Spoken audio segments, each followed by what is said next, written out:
Hi again, this is Kumail Kirmani.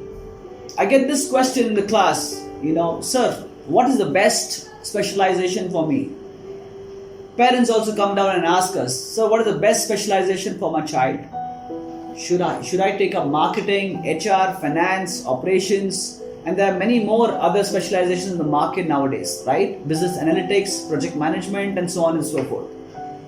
I only tell them a very simple answer. Hey, listen, you need to understand what your skills and what your interest is. Based on that, you take a decision. For example, if you are not the kind of a finance person who would not like to sit and analyze the balance sheets and transactions and taxations and so on and so forth, that's not the field that you would want to have a specialization in.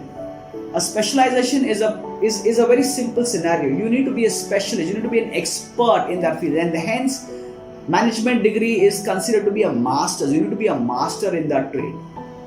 For you to be in finance, you need to be well versed in the accounting principles.